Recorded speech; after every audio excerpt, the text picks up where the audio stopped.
John Wayne Gacy, the serial killer known as the Killer Clown, did not act alone. So let's get into it. This is John David Norman. He's a convicted pedophile. He was running a massive sex trafficking ring across America and the globe in the 70s and 60s.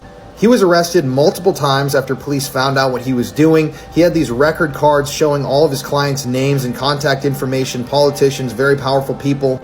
And both times after his arrests, when the police logged in these cards into evidence, they disappeared. But how does this connect to Gacy? Well, when he was in prison in Illinois, John David Norman met this guy, Philip Paskey.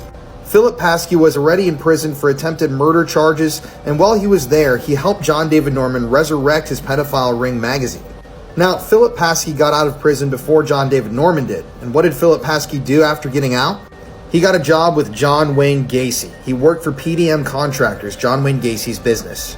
And if you'll remember, PDM Contractors headquarters was here on Somerdale Avenue in Illinois. This is the house where John Wayne Gacy lived and where eventually all of the bodies were discovered.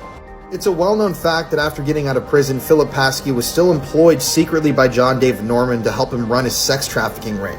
And it was at around this time when Philip Paskey started working for John Wayne Gacy that the bodies really started to accumulate in that house.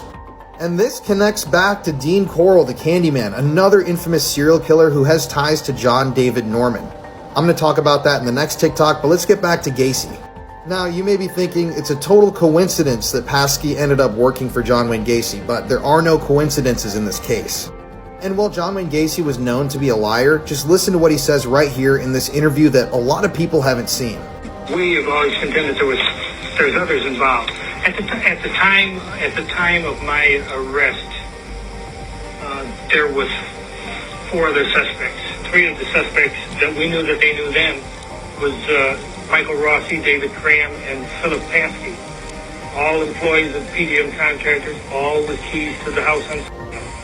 Now, like I said, Gacy was known to be a liar, but it's true that all of his employees had keys. They had access to the home on Somerdale at any time of the day or night.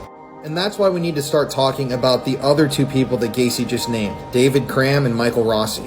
I need to make a whole part 3 about those 2 guys, but as you can see, Philip Paskey was connected to John Wayne Gacy. He worked for him, and he was also connected to one of the world's largest sex trafficking rings at the time that he worked for John Wayne Gacy.